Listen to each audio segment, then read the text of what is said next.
What is up? It's DJB. So different type of video today. I'm actually going to be going over my 23andMe results with you guys. So I've had 23andMe for a while. I figured this would be a cool way to kind of also go over, you know, what I'm pretty much from a percentage wise when it comes to my ethnicity, and just to kind of be a way like to, I guess, give you guys another look into my life, I guess.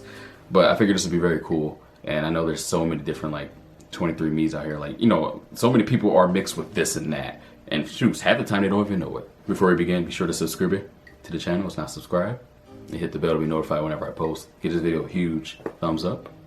And let's get started. Okay, so this is on my phone, so I will be looking down during the video. So, as you can see, this is where we pretty much are. I don't know if I can give like a whole... Okay, I guess that doesn't do anything. Alright, so this is me. This is Derdi's Broten. I am 70.6% sub-Saharan African. And of course that is made up of different regions within Africa, of course. So pretty much majority of it is 56%, which is being West African, which again is branched out. And we have Nigerian, which is 32.3%. So that consists of, that's pretty much, that's the majority of what I am. I'm more Nigerian than anything. So pretty much as much as 2/3 of African American sub-Saharan DNA may trace back to Nigerian ancestors. So if you just saw a shadow, I think like some cats walk past. And this was mainly due to the impact of the Atlantic slave trade. So that's just kind of majority of people are usually Nigerian, I guess. Next we have Ghanaian, Liberian, and Sierra Leonean.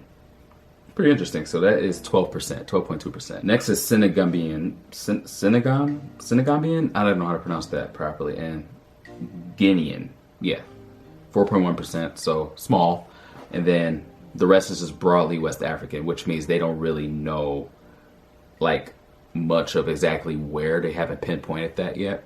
And the thing is, it's a lot harder to pinpoint exactly where Africans usually were from because of slavery and etc. So it is what it is. Of course, that's the past, you know, it's unfortunate, but again, they are working very hard to be able to be as accurate as possible. Next in my African heritage is Congolese and Southern East African, which is 11%. And then that branches out as well to Angolan and Congolese, and that's 8.7%.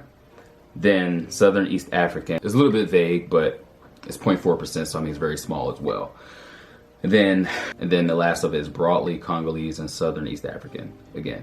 And then we have African hunter-gatherer and broadly sub-Saharan African. So again, it kind of gets where they can't exactly pinpoint exactly where my heritage kind of lied around there. So moving on to my European heritage. So my family's pretty much in a way mixed up. Again, majority of us are without a doubt black or somewhat black, whatever. There's a little bit of background. So my mom, she is from here, North America. You know, consists of black, Native American, pretty much mainly that. It could be some other things, some white, I'm not too sure.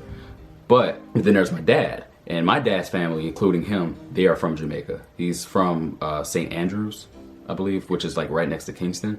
And he came over here, I don't know if he's like 7, 10, like one of those ages. Pretty much I'm first generation like here, like born here. They of course came over for a better life and whatnot. I'm definitely grateful for my grandparents making that move, of course. Now the reason I said that is because I believe mainly on my dad's side is where majority of the European side of things comes into play, or kind of like the random others other than Native Americans. So as you can see, I'm 28.5% European. I feel like that changed.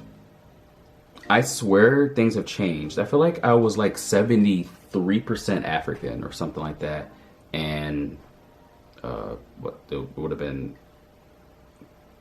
I don't know, like stuff is changing. So what that consists of is I'm 25.6% Northwestern European, which consists of British and Irish, and that's 12.7%, French and German, 4%, Scandinavian, almost a percent there, and broadly Northwestern European. So again, not too much there. So my British and Irish heritage, I guess, consists of mainly in the UK region. I actually have some family that still live in Europe, never met them, but I do know of them. And they are from my Jamaican side, or my dad's side of the family. Next, which is, I actually knew a tiny bit. I don't know why or where it really began, but I am Ashkenazi. I don't know how to, I think I'm pronouncing that correctly, maybe Jewish. 0.8%. Very small percentage, of course. But yeah, I have Jewish heritage. I mean, it's pretty interesting. Then the rest is pretty much just a broad estimate that is Southern European. So again, it's very interesting. Then I have an unassigned, which is 0.5%. They say that I have 0.2% Native American, so not a whole lot. Oh, it's pretty interesting that, again, they say St. Andrew Parish, Jamaica, that they actually know that's kind of the region where, on my Jamaican side, that's where it kind of began. Now, it's definitely interesting, again, what we all as people can be, I could say, mixed with, what we consist of when it comes from a heritage standpoint. Let me know down below in the comments if you know what your heritage consists of, or if you have done 23andMe or like Ancestry.com, and then they can give you the breakdown just like I was going over with you guys. Also, let me know how you felt about my results. Again, very mixed, again, but mainly, of course, African, and which that's obviously not a surprise. But again, the other side of things. Again, I knew about it, but again, the exacts, I obviously didn't. With 23andMe, it was definitely, of course, of big help for me to be able to figure out the rest of my ancestry. Now, of course, this doesn't give you all of what you need. You definitely want to try to dig into your own family as much as possible, you know, as your ancestors, I won't say ancestors, but as your older family members are still here. You know, try to ask them as many questions as possible. Try to get as much information, you know, pictures, things of that nature, because, you know, all this stuff can be lost. You know, like, as time goes on, things will dwindle away. And if things aren't preserved, you know, especially information, knowledge, it'll be all forgotten, unfortunately. But that's how it is, you know, that's life. If you enjoyed this video, definitely, again, please give it a huge thumbs up. Be sure to subscribe to the channel. And yeah, hope you enjoyed this video. It's been DJB. Peace out.